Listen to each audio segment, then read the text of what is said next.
Padre Frei Raniero Cantalamessa, ele que é o pregador da Casa Pontifícia desde 1980, portanto, há 40 anos, pregador da Casa Pontifícia. Frei Raniero Cantalamessa tem 85 anos, completará 86 em 22 de julho próximo. Ouçamos. San Gregorio Magno diceva che la scrittura cresce con coloro che la leggono. São Gregório Magno dizia que a Escritura cresce com aqueles que a leem. Exprime significados sempre novos segundo as perguntas que o homem traz no coração ao lê-la. E nós, neste ano, lemos a narrativa da paixão com uma pergunta. Melhor, com um grito que se eleva de toda a terra. Devemos procurar colher a resposta que a palavra de Deus lhe dá.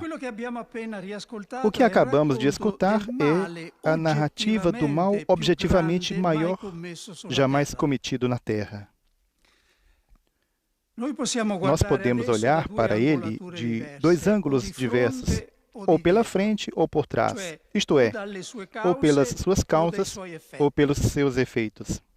Se nos detemos nas causas históricas da morte de Cristo, nós nos confundimos e cada um será tentado a dizer como Pilatos: eu não sou responsável pelo sangue deste homem.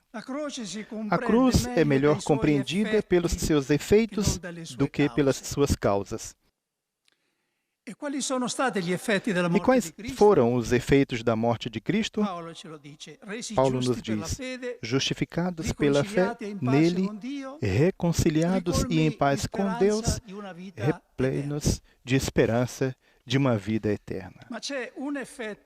Mas há um efeito que a situação em ato nos ajuda a colher em particular.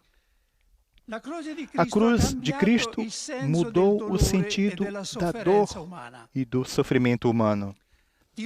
De todo o sofrimento físico e moral, ela não é mais um castigo, uma maldição. Foi redimida pela raiz, quando o Filho de Deus a tomou sobre si. Qual é a prova mais segura de que a bebida que alguém lhe oferece não está envenenada?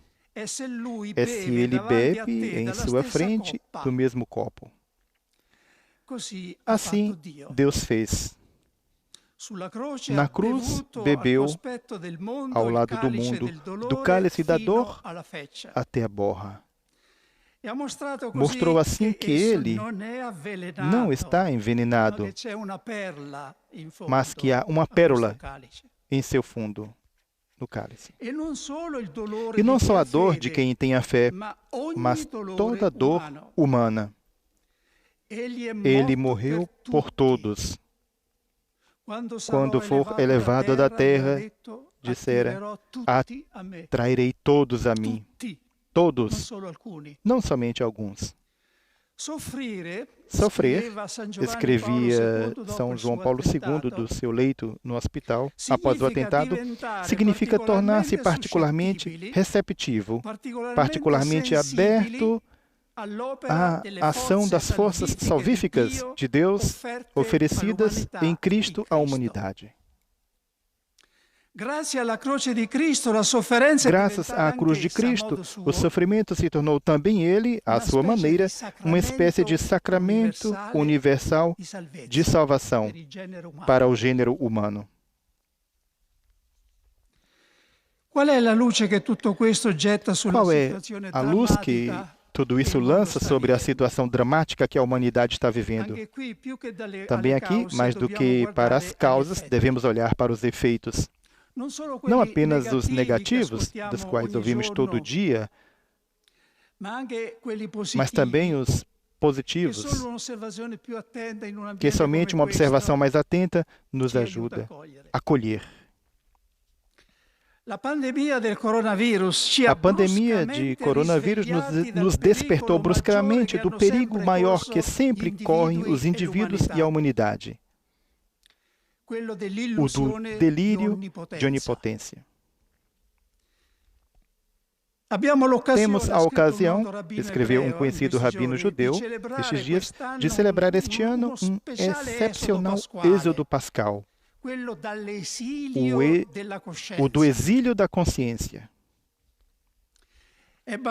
Bastou o menor e mais informe elemento da natureza, um vírus, para nos recordar que somos mortais, que o poderio militar e a tecnologia não bastam para nos salvar.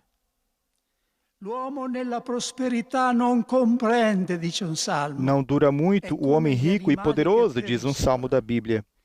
É semelhante ao gado gordo que se abate. E é verdade. Enquanto pintava os afrescos da Catedral de São Paulo, em Londres, o pintor James Thornhill, a um certo ponto, foi tomado por tanto entusiasmo por um afresco seu que, afastando-se para vê-lo melhor, não percebia que quase despencava no vão do andaime. Um assistente, horrorizado, entendeu que um grito de chamada teria apenas acelerado o desastre. Sem pensar duas vezes, molhou um pincel na tinta e o arremessou contra o afresco. O mestre, pasmo, deu um passo adiante. A sua obra estava comprometida, mas ele estava salvo. Assim, Deus às vezes faz conosco. Confunde os nossos projetos e a nossa tranquilidade para nos salvar do abismo que não vemos. Mas cuidado para não nos enganarmos. Não foi Deus que arremessou o pincel contra o afresco de nossa orgulhosa civilização tecnológica. Deus é nosso aliado, não do vírus. Eu tenho um desígnio de paz, não de sofrimento. Ele mesmo nos diz na Bíblia. Se esses flagelos fossem castigos de Deus, não seria explicado porque eles caem igualmente nos bons e nos maus. E porque, geralmente, são os pobres que têm as maiores consequências. Eles seriam mais pecadores que outros. Aquele que chorou um dia pela morte de Lázaro chora hoje pelo flagelo que caiu sobre a humanidade. Sim, Deus sofre, como todo pai e toda mãe. Quando descobrimos um dia isso, teremos vergonha de todas as acusações que fizemos contra ele na vida. Deus participa da nossa dor para superá-la.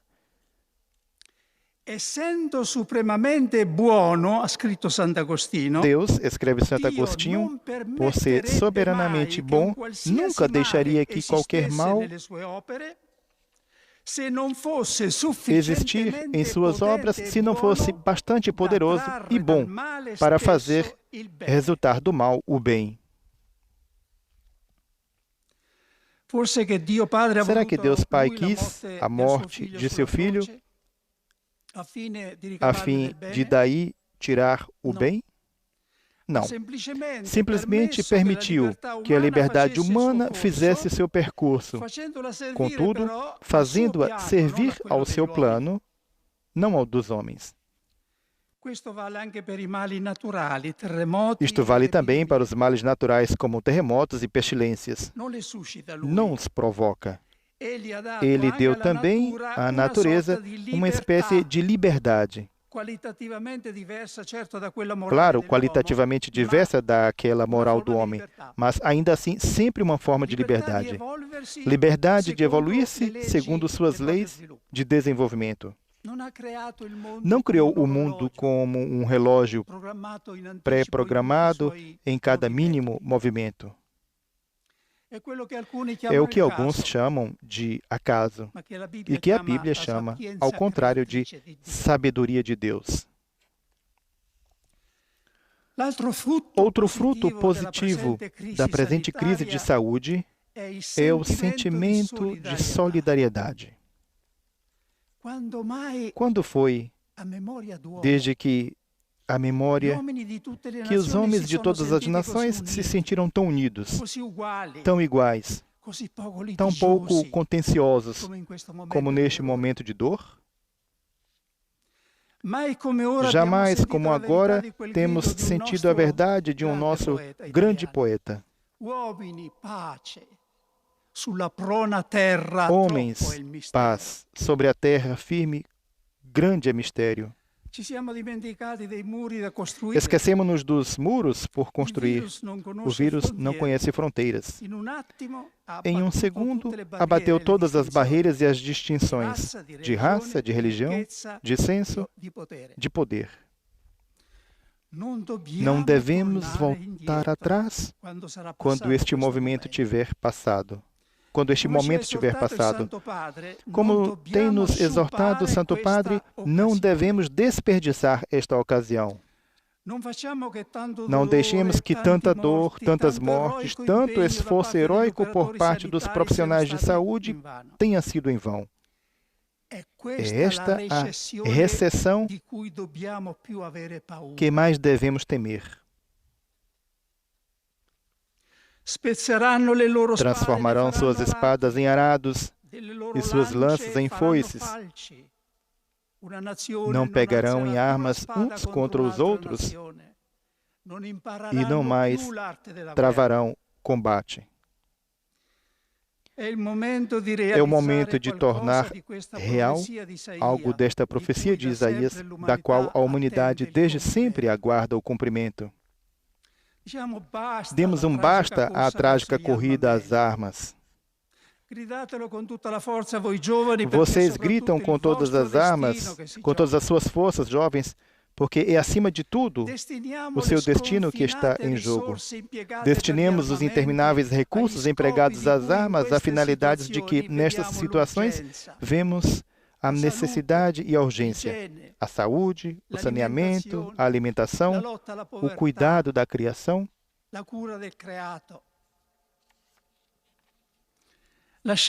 Deixemos à geração que virá, se necessário, um mundo mais pobre de coisas e dinheiro, porém mais rico de humanidade. A palavra de Deus nos diz qual é a primeira coisa que devemos fazer em momentos como estes. Gritar a Deus. É Ele mesmo que impõe nos lábios dos homens as palavras para se gritar a Ele. Às vezes, até palavras duras, de lamento e quase de acusação. Levantai-vos, vinde logo em nosso auxílio. Libertai-nos pela vossa compaixão. Despertai. Não nos deixeis eternamente. Mestre, estamos perecendo e tu não te importas? Será que Deus ama ser implorado para conceder os seus benefícios? Será que a nossa oração pode fazer Deus mudar seus planos? Não, mas há coisas que Deus decidiu conceder-nos como fruto, junto com sua graça e a nossa oração, quase como para compartilhar com as suas criaturas o mérito do benefício recebido. É Ele quem nos impulsiona a fazê-lo. Pedi e vos será dado. Batei e a porta vos será aberta, disse Jesus. Quando no deserto os hebreus eram mordidos por serpentes venenosas, Deus ordenou a Moisés para levantar sobre uma haste uma serpente de bronze, e quem a olhava não morria. Jesus se apropriou deste símbolo. Como Moisés levantou a serpente no deserto, disse a Nicodemos, assim é necessário que o Filho do Homem seja levantado, para que todos os que nele crerem tenham a vida eterna. Também nós, neste momento, somos mordidos por uma invisível serpente venenosa. Olhemos para aquele que foi levantado por nós sobre a cruz. Adoremo-lo por nós, nesta basílica vazia e por todo o gênero humano. Quem olhar para ele com fé e amor não morrerá, e se morrer, será para entrar na vida eterna. Depois de 3 dias, eu ressuscitarei, Jesus predisse. Nós também, depois desses dias, que esperamos que sejam curtos, ressuscitemos e saímos dos túmulos de nossas casas. Não para voltar à vida anterior como Lázaro, mas para uma vida nova como Jesus. Uma vida mais fraterna, mais humana, mais cristã.